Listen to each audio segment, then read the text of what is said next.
అందుకే ఈ వేదిక ద్వారా అడుగుతా ఉన్నాం, దయచేసి రాజకీయాలను రాజకీయంగా వాడండి.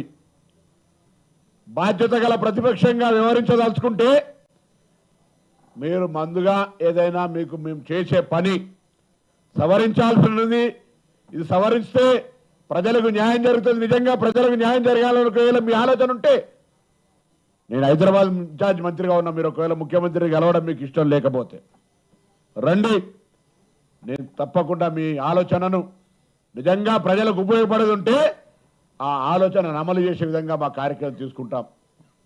ఎంతసేపు రాజకీయంగా ఆరోపణలు చేయడం, సోషల్ మీడియాలో అబద్ధపు ప్రచారం చేయడం, ప్రభుత్వాన్ని బదనాం చేసే ప్రయత్నం చేయడం, ప్రభుత్వ కార్యక్రమాల ఆదిలోనే వైఫల్యం చెందినట్టుగా చూపేటటువంటి ప్రయత్నం మానుకోమని కోరుతా ఉన్నా. ఇది మీరు చెప్పినట్టుగా అనేక సందర్భాల్లో చెప్పినారు. హైదరాబాద్ బ్రాండ్ ఇమేజ్కు దెబ్బ తగిలేటువంటి ప్రయత్నం జరుగుతుంది. శాసనసభ వేదిక శాంతి భద్రతల గురించి మాట్లాడారు. ఇది హైదరాబాద్ మొత్తం నగరం అట్టుడికి పోయి మొత్తం ఘోరాలకు నేరాలకు నిలయమైందన్నట్టు మాట్లాడుతూ ఉన్నారు.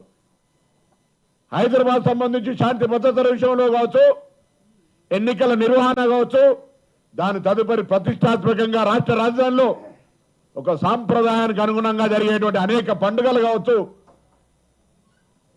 గంగా జమున తహబీన్ అనేటువంటి ఒక విధాన సాంప్రదాయంలో హైదరాబాద్ నగర వాతావరణాన్ని కాపాడుతూ గౌరవ ముఖ్యమంత్రి రేవంత్ రెడ్డి గారి నాయకత్వంలో అటు అధికారులు ఇటు ప్రజాప్రతినిధులందరూ కలిసి జరుగుతూ ఉంటుంటే ఆ అంశాన్ని కూడా ఆందోళన కలిగించే విధంగా డిస్టర్బ్ చేయడం.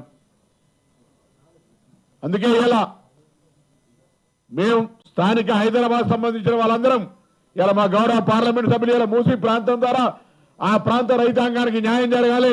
ఆ పరివాహక ప్రాంతం అంతా కూడా గోదావరి జలాలతో 5,500 కోట్ల రూపాయలతో ఒక ప్రణాళిక వేసుకొని తీసుకొని పోతా ఉంటుంటే ఇది మంచి పద్ధతి కాదు. రాజకీయంగా శత్రుత్వమో లేదా రాజకీయ విమర్శలుంటే తప్పకుండా చర్చ చేసుకొని శాసనసభలో మొట్టమొదటిసారి చరిత్రలో తెల్లవారి 3 గంటల దాకా అవకాశం ఇచ్చిన మీలాగా ప్రతిపక్షాల గొంతు నొక్కలే. మీరు ఎప్పుడైనా నిరసన చెప్పుకోవడానికి అనేక రకాలుగా మేమేం నియంత్రిస్తలేం. ధర్నా చౌక్ ఉంది, మీరు ఉద్యమం చేసుకొని నిరసన చెప్పేటువంటి ప్రయత్నం చేసుకోవడం, మేము ఎప్పుడు దాని ప్రజాస్వామిక హక్కును హరించే ప్రయత్నం చేస్తలేం.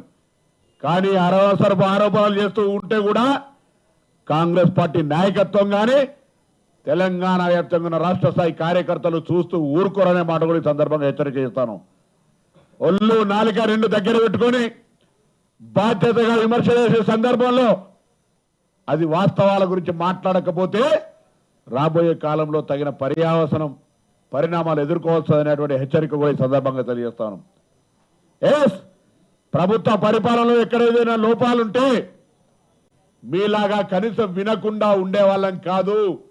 ఇలా సెక్రటరియట్ లేదా మినిస్టర్ క్వార్టర్స్, గౌరవ శాసనసభ్యుల ఇండ్లు, మంత్రుల ఇళ్ల దగ్గర మీరు ప్రజలు పార్లమెంటు సభ్యుల దగ్గర ఎవరైనా వచ్చి కలిసి స్వేచ్ఛగా ఆ మార్పును మీరు పత్రికల వాళ్ళు కూడా ఈరోజు చూస్తూ ఉన్నారు. ఇలా మీలాగా కలవకుండా ఉండేటువంటి పరిస్థితుల్లో లేవు. ఇలా అటువంటి వాతావరణంలో ప్రతిపక్ష పార్టీగా బాధ్యత వివరించదలుచుకుంటే, ఈ రాష్ట్రంలో ఏదైనా మీరు మాకు సలహా సూచన ఇవ్వదలుచుకుంటే లేదా కేంద్ర ప్రభుత్వం నిధులు ఇస్తారు